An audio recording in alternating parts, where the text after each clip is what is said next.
Hey folks, welcome back to Chris Wyatt Africa and the Rugby Ascendant segment and the Rugby Ascendant channel. Well, World Rugby has issued its judgment against South Africa's director of rugby, the World Cup winning coach from 2019, Rassie Erasmus, Johan Erasmus. They've made their decision. Now, the charges against him were not entirely clear to me. After having seen the charges, I'm actually a bit puzzled by Rossi. I thought that Rossi simply did this video, and I understood by some reports in the press that he'd actually, this is a normal course of events. You share these videos with with World Rugby when you have an appeal. But apparently what Rossi did was a bit beyond that. Let's take a look here very quickly, folks, at what Rossi did as far as the charges from World Rugby. World Rugby said the following. They said that 6 charges were brought against him for various breaches of World Rugby Regulation 18 and their Code of Conduct. Number 1, he threatened a match official that unless a requested meeting took place, he would publish footage containing clips criticizing the match official's performance and then making good on that threat. He published or permitted to be published the Erasmus video containing numerous comments that were either abusive, insulting, or offensive to match officials. Now, I was unaware that he threatened match officials. That's a new development as far as I'm concerned.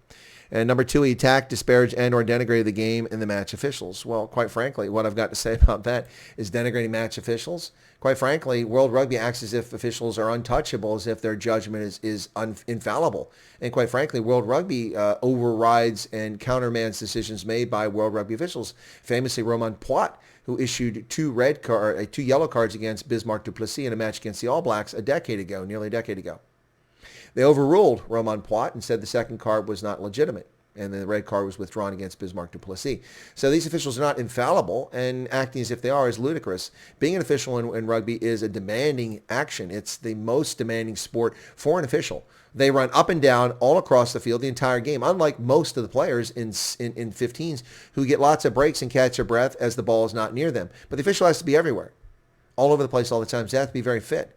Watching these officials perform like Jaco Peyper did this weekend, breaking out quite a sweat, running around trying to cover the game, it's a tough job. And the officials deserve some respect. But that doesn't mean they're infallible. They're not at all infallible, folks. This is ludicrous. And let's continue with the charges that World Rugby leveled against Rassie Erasmus. So, that he did not accept or observe the authority and decisions of match officials.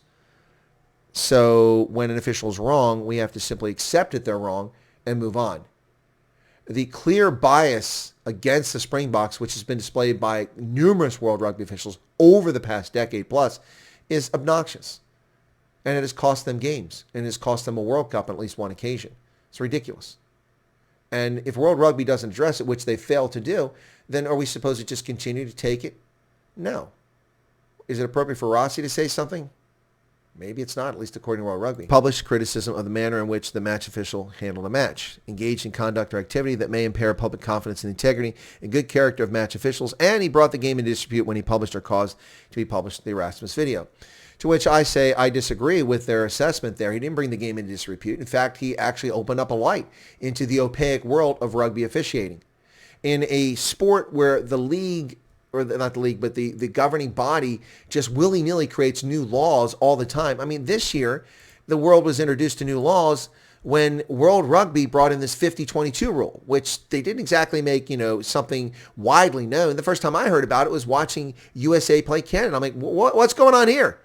We just kicked the ball away. It should be the other team's ball. A line out to them. No, it's the 50-22 rule. You successfully kicked it, and now you get the ball back. Well, interesting rule, but how about showing it with the world? How about making sure all match officials are up to speed on it? Not even all the match officials fully understand this rule.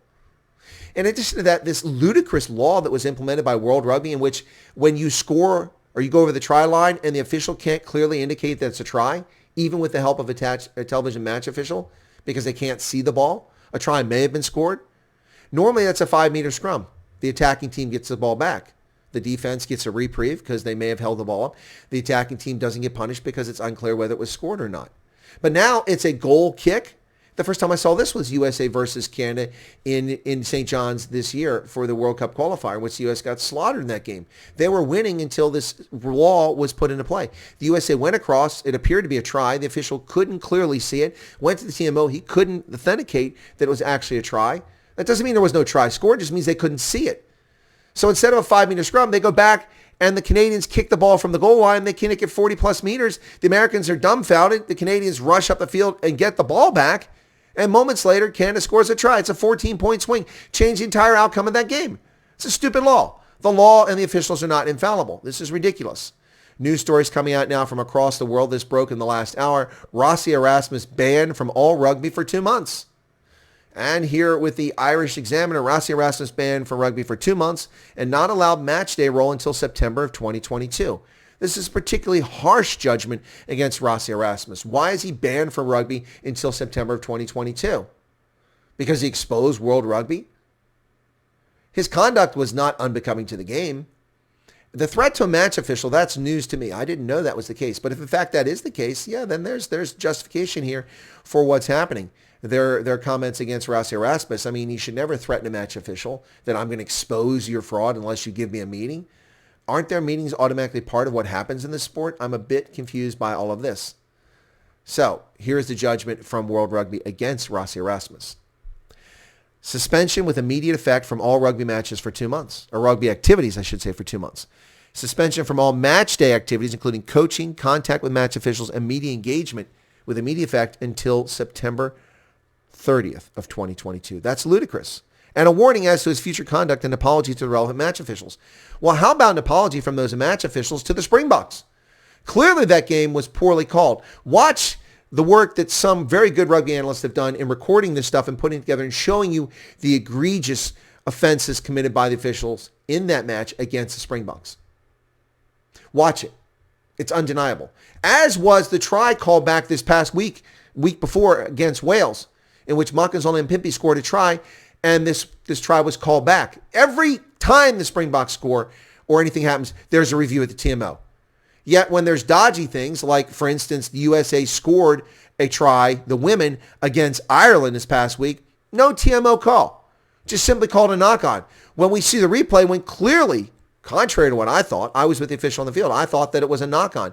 But it was clear that Fury actually scored the goal. She had downward pressure on the try line and scored a try for the USA. No TMO there. But anytime the Springboks have anything that's close, there's a TMO. There's no justice in World Rugby, and it needs to be looked at very. Why the hatred against the Springboks? What's it all about? And it's not just the Springboks, it's also the minnows that get attacked like this. No review of a play. Or a review of a play that's not necessary. In this case, there was a review against Wales on Makazole Mpimpi's try, and it was called back. The official said that the players clearly did not attempt to retreat the 10 meters, those involved in the ruck. That's simply not true. In the TMO, you watch the video, not only did they retreat, but they were pulled back by one of the Springboks players, two of the players. They didn't advance, they retreated, and they weren't part of the play. Fraudulent overturn of a try. This happens to South Africa all the time. And the fact that Ross Erasmus finally said something about it, it's about damn time that World Rugby's officiating was brought into the light. It's too opaque. Too opaque, as is the management of World Rugby. That needs to be called into question too. Sir Bill Beaumont, World Rugby. How about you get an ombudsman? How about you bring some fan participation into what happens at World Rugby? We're all a little bit concerned about the game and the health of the game. Despite all the challenges, some major events have occurred over the past year plus. Major League Rugby had 99 matches without a canceled game, had an amazing championship. They played all their games, followed their protocols despite the pandemic. Amazing accomplishment by Major League Rugby this year. The United Rugby Championship got off the ground despite the shameful conduct in dismissing the Cheetahs and dismissing the Southern Kings. The Southern Kings never won anything, so I get that. But the Cheetahs, they were competitive. They were a mid-level team, and they were booted out in favor of the Bulls, the Lions, the Sharks, and the Stormers. All came to United Rugby Championship. But United Rugby Championship has gotten off the ground. It's succeeding. We've got international tests taking place despite the pandemic. World Rugby needs to take a closer look at its officiating. It needs to be more transparent instead of opaque. Listen, in the interest of full disclosure, I am a nearly lifelong Springboks fan. No, I'm not South African. I'm an American, but we didn't have a national side when I became a Springboks fan, and I've stayed committed to the Springboks ever since then, despite all the nonsense about transformation and despite some dodgy questions about who the coaches are at times. Anyway, folks, Ross Erasmus, sanctioned by World Rugby, can't participate in rugby events until 2022, September 2022. An overly harsh decision. Thanks a lot, folks. If you're not a subscriber, become one by smashing the button right down there.